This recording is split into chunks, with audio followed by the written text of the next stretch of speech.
Question number 2, Clare Adamson.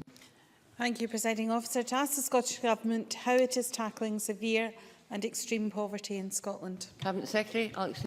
Presiding Officer, yesterday we published the report Severe Poverty in Scotland, which showed that in 2012-13, 510,000 people were classed as living in households in severe or extreme poverty. This figure is a disgrace, but it's an unfortunate inevitable result of the UK Government's failed austerity agenda and welfare cuts that are slashing incomes for some of our poorest households. With employment increasing and unemployment down, Scotland is outperforming the rest of the UK, yet the statistics show that a job is no longer any guarantee against severe or extreme poverty. That's why we oppose cutting in-work tax credits and why the Scottish Government and its agencies are paying the living wage, encouraging other employers to follow suit. We have put tackling poverty and inequality at the heart of government through policies like the council tax freeze, free prescriptions and expanding childcare provision. Further, we are mitigating the worst of the welfare cuts by replacing income loss through the bedroom tax or council tax benefit cuts. That action is making a real difference and we will continue to make the argument for a fairer welfare system.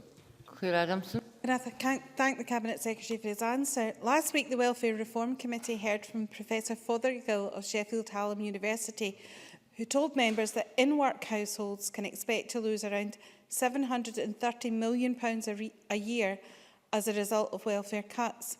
How have these shocking figures on poverty been influenced by cuts to benefits for those who are in work? Cabinet Secretary. Presiding Officer, there is no doubt that welfare reform has impacted on the incomes of the poorest households in Scotland. Poorer households in work have over recent years relied on tax credits and other benefits to boost their incomes. However, as the Severe Poverty Report has pointed out, changes to benefits and tax credits in 2012-13 served to reduce household incomes for some poorer households in work, including families with children. It is also worth noting that additional welfare reform changes introduced more recently have not been factored into this report or as yet into Scotland's annual poverty statistics. Ms Adamson. Thank you, Presiding Officer. I concur with the Cabinet Secretary, indeed, that the UK Government's decision to freeze work allowances will cut the incomes of those who are in work and working hard to get out of poverty. Will he join in me in calling on the Chancellor to significantly increase work allowance in this week's budget? Cabinet Secretary. Presiding Officer, we certainly will, as the First Minister outlined in a speech in London yesterday. The analysis published by the Scottish Government on Monday showed that more than half of all children and more than 40% of working-age adults in severe poverty in Scotland live in households where at least one person is in work. But the current UK Government's policy of freezing work allowances effectively cuts the benefits of workers on low incomes. And that's why the First Minister called on the UK Government yesterday to announce a significant increase in the work allowance in the budget tomorrow.